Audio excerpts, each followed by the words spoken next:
फिरदौस बताएं आजकल कहाँ हैं, क्या कर रही हैं? दुबई में हूँ। यहाँ पर मुझे जॉब मिल गया है। बच्चे मेरे पाकिस्तान में। याद नहीं आ रही बच्चों की? बेसिकली अपनी हार को हराना चाहती हूँ।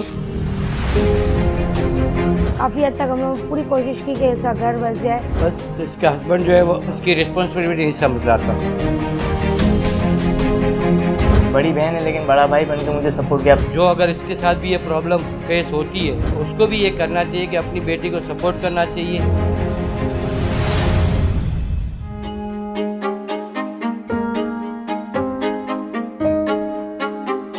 आज हम आपको मिलवा रहे हैं एक ऐसी सिंगल मॉम से जो डिवोर्स के बाद अपने बच्चों के लिए मोटिवेशन तो बनी, साथ में अपने घर वालों के लिए एक बड़ा बेटा भी बन के दिखाया। आइए देखते हैं फिरदौस की कहानी। अस्सलाम वालेकुम फिरदौस, क्या हाल है? वालेकुम अस्सलाम। अल्हम्दुलिल्लाह मैं ठीक हूँ, आप सुनाएं? अल्हम्दुलिल्लाह, it's so good to see you. इतना अच्छा लग रहा है मुझे कि फाइनली हमारा आपसे राब्ता हो गया। अच्छा फिरदौस बताएं आजकल कहाँ हैं, क्या कर रही हैं? आजकल मैं माशाल्लाह से दुबई में हूँ। यहाँ पर मुझे जॉब मिल गया है तो मैं यहाँ पर रहती हूँ। मतलब दुबई में मैंने अपना बसेरा करा हुआ है। बच्चे मेरे पाकिस्तान में। अच्छा, तो फिर बच्चे कैसे मैनेज करती हैं? मतलब you are such a strong woman माशाल्लाह। याद नहीं आ रही बच्चों की? अरे याद तो बहुत आती है, चलते फिरते खाते उठते, लेकिन जाहिर सी बात है उनके लिए यहीं पे आई हूँ। तो अगर याद की वजह से दोबारा चली जाऊंगी तो उनका फ्यूचर नहीं संभाल पाऊंगी ना, दैट्स व्हाई। और माशाल्लाह बच्चे मेरे यहाँ पाकिस्तान में मेरी मॉम डैड के पास है। मेरे मॉम डैड और मेरे भाई भाभी बहुत सपोर्टिव है, प्लस मेरी एक सिस्टर भी है, तो वो सब मिलकर उसको मैनेज कर लेते हैं। फिर खुद आपकी ये पॉजिटिव सोच होना कि आप माशाल्लाह इतनी स्ट्रेंथ शो करेंगी अपने बच्चों को, तो माशाल्लाह मेरे ख्याल से you are producing another generation of strong minded people, independent बच्चे माशाल्लाह। इंशाल्लाह मैं यही सोच रखती हूँ और मैं चाहती भी यही हूँ कि जिस तरीके से मैंने अपनी जिंदगी से हार नहीं मानी है, मेरे बच्चे भी किसी कदम पे हार नहीं माने। क्योंकि मेरा ये मानना है कि जंग आपकी तब तक होती है जब तक आप जीत नहीं जाते। एक दफा आप जीत जाओगे आपकी जंग हो जाएगी खत्म। तो मैं बेसिकली अपनी हार को हराना चाहती हूँ। क्या पढ़ा हुआ है? क्वालिफिकेशंस के बारे में बताएं अपना। मेरी क्वालिफिकेशंस बहुत ज्यादा नहीं है क्योंकि मैंने जस्ट मैट्रिक पास किया हुआ है। पढ़ने का इरादा था लेकिन कुछ फाइनेंशियल इश्यूज की वजह से मैं आगे नहीं बढ़ पाई। तालीम नहीं थी लेकिन मेरे अंदर तरबियत जरूर थी, इसने मुझे आगे बढ़ाया। लेकिन इंसान के अंदर अगर खुद एतमादी हो और खुद पे भरोसा हो और वही ना तरबियत हो, सपोर्ट हो, एक कंड्यूसिव एनवायरनमेंट हो, उसके गिर्द गिर्द सही लोग हों, तो इंसान सब कुछ कर सकता है। मैं समझती हूँ बिल्कुल वो सब कुछ हासिल कर सकता है अगर वो अपने माँ बाप को खुश रखता है और माँ बाप उसके सपोर्टिव हो तो।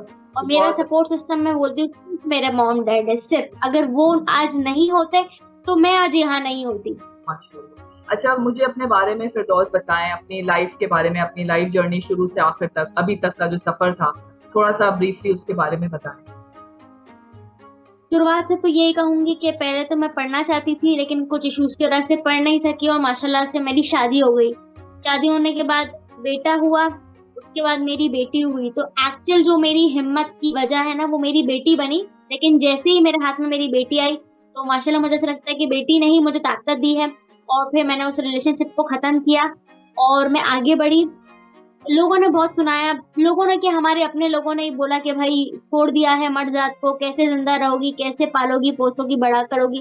तो मेरी बस ये थिंकिंग की थी यार, एक बंदे के जाने से ना आपकी जिंदगी रुकती नहीं है। ठीक है आप डिवोर्सी हो गए हो, आप विधवा हो गए हो, आप बेवा हो गए हो मतलब, लेकिन आप सिंगल पेरेंट की लाइफ जी रहे हो। तो अब आपको अपने लिए नहीं जीना है, अब आपको बच्चों के लिए जीना है। काफी लोगों ने ये भी मशवरा दिया कि यार बच्चों को छोड़ दो, शादी कर लो, बच्चों को उनके बाप के पास दे दो। बट आई वाज थिंकिंग कि यार जो मेरे साथ हुआ ना वो आगे किसी के साथ ना हो। और इसी सोच को लेकर मैंने सोचा कि जो मैं करूंगी अब मैं अपने बच्चों के लिए एक आइडल मॉम बनूंगी ताकि उनकी जिंदगी भी वैसे ही कटे। जो मैं नहीं कर पाई वो कर पाएंगे इंशाल्लाह। बाइक वाली वीडियो देखी, तो बाइक कैसे खरीदी? वैसे तो आपको पता है पाकिस्तान में बहुत ही मुश्किल है बाइक खरीदना या चलाने जैसी सोच रखना। लेकिन हुआ क्या कि बेसिकली पाकिस्तान में मतलब मेरी मॉम डैड को मैंने बताया था कि भाई मेरी ऐसी ख्वाहिश है कि मैं बाइक चलाऊं। क्योंकि देखिए मैं काम करती थी उसमें मेरा रिक्शा का जो बैठ नहीं कर पाती थी और बसों के लिए मुझे बहुत आगे जाना पड़ता था, वेटिंग करनी पड़ती थी, फिर रश होता था। तो मैंने सोचा कि क्यों ना हम बाइक खरीद कर उस पर काम करें, क्योंकि छोटा भी हो जाएगा, गलियों गलियों से निकल भी जाता है और मुझे इजी भी रहेगा। जबरदस्त। बच्चों को स्कूल छोड़ना है, सौदा लाना है, कोई काम करना है, जो मेरा अपना काम था उसको भी मैं इसी तरीके से करती थी। मेरा काम जो था ना वो बेसिकली कस्टमाइज चीजों पे हुआ करता था। स्टार्टिंग में मैं कस्टमाइज करती थी लोगों की चीजों को, तो मग हो गया, की चेन हो गया, पेन हो गया, डायरी हो गई, वो उस टाइम पे कस्टमाइज होते थे। तो पहले मैंने कस्टमाइजेशन से काम स्टार्ट किया, फिर कस्टमर्स को मेरा सोच अच्छा लगने लगा तो वो एक बर्थडे सरप्राइज और डिलीवरी सरप्राइज के साथ जाने लगा। लाइक ये 12 बज रहे हैं, हमारे फ्रेंड को गिफ्ट भेजना है, तो आप 12 बजे ऑन द स्पॉट उसको केक के साथ कुछ गिफ्ट करवा सकती है। तो फिर वो सोच स्टार्ट होती गई कि यार हमें मिडनाइट सरप्राइज करनी है, फिर सरप्राइज डिलीवरीज होती गई, फिर डे टाइम डिलीवरीज होती गई, फिर लोगों ने अपने फ्रेंड्स के ऑफिस में और कोलीग्स के ऑफिस में भिजवाना शुरू किया। तो वहां से उन लोगों को मेरा आइडिया ना बहुत अच्छा लगता गया। और सबसे अच्छी बात ये थी कि सामान भी मैं खुद खरीदती थी और डिलीवरी भी मैं खुद अपने बाइक पे करती थी। तो मुझे बताएं कि आप उन लड़कियों को क्या मैसेज देना चाहेंगी जो अभी मे बी शायद आपको देख रही हों और वो शादी के एक मुश्किल दौर से गुजर रही हों और वो फैसला ना कर पा रही हो, तो आप उनको क्या मशवरा देंगी? देखिए, मेरा छोटा सा मशवरा यही है कि सबसे पहले आपको अपने ऊपर बिलीव होना चाहिए, अपने अंदर खुद मुख्तारी होनी चाहिए, क्योंकि अगर आप अपने आप को नहीं बचा सकते ना तो कोई दूसरा आपको बचा ही नहीं सकता। ये एक नॉर्मल फैक्ट है, ह्यूमन फैक्ट है। बिलीव इन दूसरी चीज है कि योरसेल्फ। मुझे मेरे अल्लाह पे पूरा भरोसा था कि अल्लाह ने अगर मुश्किल दिया ना तो उससे पहले उसने आसानी दे दी, उस मुश्किल का हल दे दिया। तो आपके आगे के गोल्स बताएं क्या है? यार अब तो मेरा आगे के सिर्फ 3 ही गोल रह गए हैं। पहली चीज तो ये कि जिन्होंने मेरा बुरे वक्त में साथ दिया है, तो अब जब मेरा अच्छा वक्त आया तो मैं उनको सपोर्ट करूं, तो वो मेरे माँ बाप हैं, मेरे भाई बहन हैं और मेरे बच्चे हैं। ये मेरा सबसे पहला गोल है कि मुझे उनको किसी मुकाम पे पहुंचाना है, क्योंकि एक टाइम पे जब मेरा बुरा वक्त था तो ये लोग मेरे साथ थे।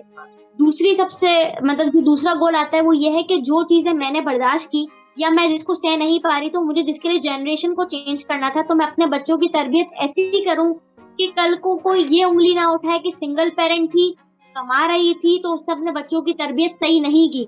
तो ये एक मिसाल कायम होगी दूसरे लोगों के लिए कि कमाने के बावजूद, काम करने के बावजूद, दुबई में रहने के बावजूद उसकी बच्चों की तरबियत हमेशा अच्छी रही। और तीसरा गोल मेरा अल्लाह से है कि अगर कोई भी आजमाइश अब वो मुझे देगा तो मैं उसको तहे दिल से एक्सेप्ट करूंगी, क्योंकि मुझे मेरे अल्लाह पे भरोसा है कि वो आजमाइश के फौरन ही बाद मुझे आसानी दे देगा। अच्छा ये बताएं, आखिरी जाते जाते एक सवाल कि अगर कोई अच्छा रिश्ता आया तो शादी के लिए रेडी है? ऑब्वियस सी बात है कि यार देखो, शादी जो है वो एक नेचुरल फैक्ट है, और अगर एक लड़की शादीशुदा होती है उसके बाद वो डिवोर्स होती है तो वो उसके लिए एक वाजिब हो जाता है कि उसको दोबारा से मर्द की जरूरत पड़ती है। बिल्कुल, अगर मेरे लिए कोई ऐसा रिश्ता आएगा जो मेरे बच्चों को एक्सेप्ट करता है और भले उसकी भी औलाद हो तो मैं उसको एक्सेप्ट करने के लिए रेडी हूँ। बट मैं यही सोचा कि अगर मेरे 2 बच्चे हैं और उसके 2 बच्चे हैं और हम दोनों मिलकर शादी करते हैं तो वो मेरे दोनों बच्चों को रखेगा, मैं उसको दोनों बच्चों को, मतलब हम दोनों मिलकर 4 बच्चे संभाल सकते हैं।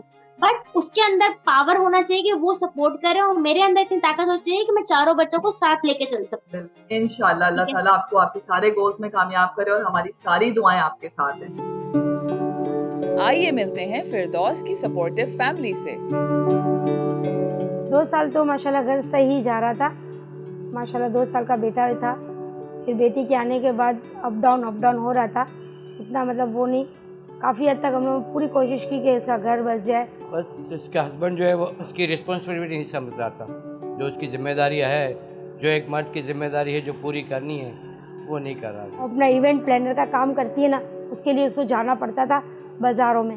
अब रिक्शा के धक्के और सबके मसले मसाइल, तो आहिस्ता आहिस्ता उसने खुद ही बाइक चलाना शुरू किया। और ये मेरे ख्याल से पूरी हमारी कम्युनिटी में, ख़ास तौर पे सोलियो बाज़ार में और कम्युनिटी में, ये फर्स्ट ऐसी बेटी थी मेरी कि उसने स्टार्ट किया है। मेरे साथ कोई मसले मसाइल वगैरह में वाक़ई है तो उसने मुझे सपोर्ट किया। मतलब एक भाई बन के, एक बड़ी बहन है लेकिन बड़ा भाई बन के मुझे सपोर्ट किया। अब तक माशाल्लाह सपोर्ट कर रही है। मम्मा, अब हमको आपकी याद आती है। नानी नाना हमारा ख्याल रखते और मम्मा ने हमको बगीचे वाला पलंग दिया। Thank you. फिरदौस के बच्चे मेरे पास है, मैंने उसे इजाज़त दी। ज़्यादा सपोर्टर मेरी बहू का था।